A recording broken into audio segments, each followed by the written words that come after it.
Šogad savu 4. gadsimta jubileju svin ceļu būvniecības sabiedrība IGATE. Tā ir kompānija ar Latvijas uzņēmēju kapitālu, atrodas Zemgales sirdī Jelgavā un atbalsta dažādas sabiedriskās un sociālās aktivitātes. Futbola klubu Jelgava pagalmu labiekārtošana un ikgadējos smilšu un ledus skulptūru festivāls.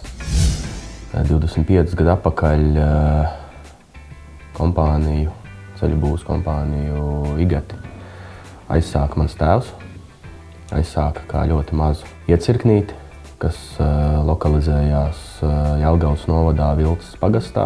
Bija 2 traktori, neliela karjeru saimniecība un pietiekami sena asfaltbetona rūpnīca. Šo 25 gadu laikā arī ļoti lielu artavu ielicis tieši mans tēvs.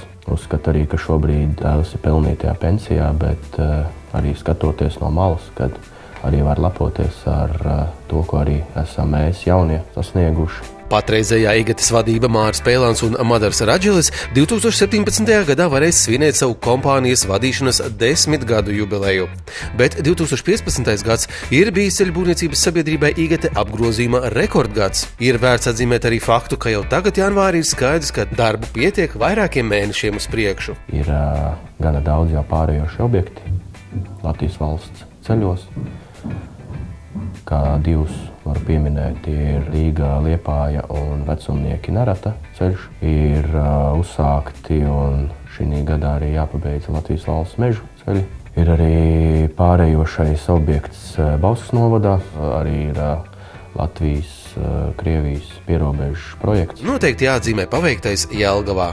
Ir sakoptas visas tranzīta ielas, arī mazās ielas. Arī bez ielām Jelgavā ir bijuši objekti, kas ir vēsturiski paliekoši, kā vienu es gribētu minēt Pasta salu. Jelgavā ceļbūvniecības sabiedrība IGATE ir daudz laba paveikusi, raugoties uz lietām kā savas pilsētas patrioti. Vislielākais atbalsts ir bijis Jelgavas futbola klubam, bet bez tā ir vēl vesela rinda ar sporta veidiem – virves vilkšana, ziemaspēldētāji, Jelgavas roņi, hokejs un daudzi citi. Un arī jau pieminētā pagalma sakopšana. Tas ir sociālās atbildības projekts Jelgavas pagalms, un to IGATE aizsāka 2013. gadā ar domu pakāpeniski sakārtot Jelgavas pilsētas pagalmus, iedzīvotāju labsajūtas un pilsētas infrastruktūras uzlabošanas labad.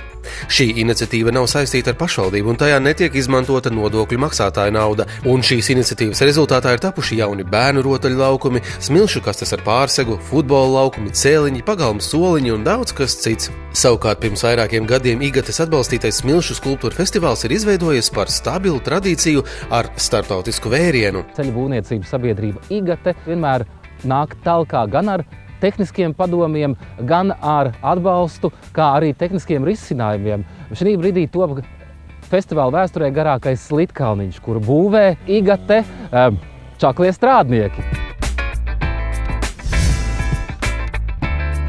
Šī gada ledus skulptūra festivāla tēma ir pasaules brīnumi.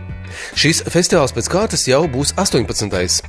Un jau 1. februārī Pasta salā taps 30 mākslinieku veidotās individuālās skulptūras, bet dienu vēlāk sāksies darbs pie 15 lielajām ledus komandu skulptūrām. Līdztekus ledus skulptūrām šogad mēs solās būt arī daudz dažādu pārsteigumi, fotoskulptūras, ledus bāri, kā arī īpaša programma, kas šogad solās būt interesanti ar to, ka pirmo reizi būs multimediālais šovs ar pirotehnikas elementiem, mīlestības mozaīka. Visi interesanti ir aicināti pēc iespējas ātrāk apmeklēt ledus skulptūras. Kā mēs zinām, ledus ir gaistošs un trausls materiāls, un augšā tur tas dabas lielais tēlnieks iespējams ievieš savas korekcijas. Bet visas 3 dienas Pasta salā paralēli skulptūra apskatei ir arī plaša programma.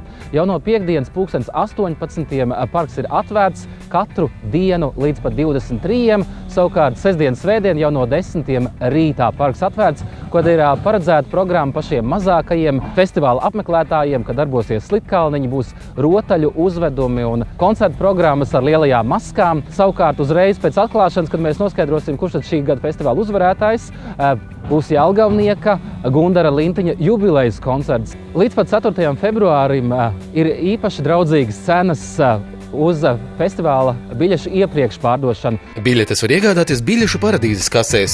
Savukārt jau no 1. februāra, kad darbs tiks uzsākts pie mazajām skulptūrām, paralēli procesu varēs vērot arī interneta vietnē www.festivāli.jelgava.lv.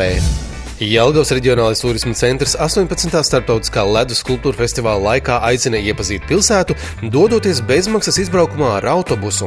Šoziem ik viens gardēdis ir aicināts nogaršot īpašos ziemas sezonas ēdienus, kuru pagatavošanā prasmīgi izmantoti Zemgales reģiona ražotāju un mājražotāju labumi. Izbaudiet ziemas sezonas piedāvājuma, izgaršo vietējo ēdienu garšas nianses, apmeklējot kādu no ēdināšanas uzņēmumiem Jelgavā. Muzeji un ekspozīcijas ledus skulptūra festivāla laikā aicina iepazīt Jelgavas vēsturi un mākslu. Ir pagarināts darba laiks festivāla laikā Jelgavas Svētās Trīsvienības baznīcas tornim. Aktīvās atpūtas cienītājiem šajās dienās ir iespēja baudīt slidošanas priekus gan Jelgavas pilsētas publiskajā slidotavā Pastasalā, gan Jelgavas ledus hallē. Uz bowlinga mačiem pilsētā aicina 2 bowlinga zāles – AZ Bowlings un atpūtas un sporta komplekss Zemgale. Jau 3. ziemu Jelgavā Pastasalā ir pieejama publiskā slidotava, kurā var baudīt ziemas priekus. Šogad, tāpat kā iepriekšējos gados, darba dienās būs 4 stundu gari slidošanas seansi. Pēdējais no tiem notiks ar hokeja nūjām. Tā laikā uz ledus atrasties vēlams pilnā hokeja ekipējumā un jāievēro gan personīgā, gan arī citu dalībnieku drošība. Lai padarītu slidotavu ģimenēm vēl draudzīgāku, brīvdienās un svētku dienās būs pieejami 6 slidojumi. Lai patīkami pavadītu laiku savu draugu vai kolēģu lokā, iespējams izīrēt arī visu ledus laukumu. Laukuma rezervācija iepriekš ir jāpiesaka zvanot pa tālruni 263 56 449. Rezervācija jāpiesaka vismaz 2 dienas iepriekš. Slidotavas darba laiks arī šogad lielā mērā būs atkarīgs no laikapstākļiem. Par visām izmaiņām slidojuma laikos un seansu pieejamību informāciju meklējiet Zemgales Olimpiskā centra Twitter kontā vai zvanot pa tālruni 2036 76 77.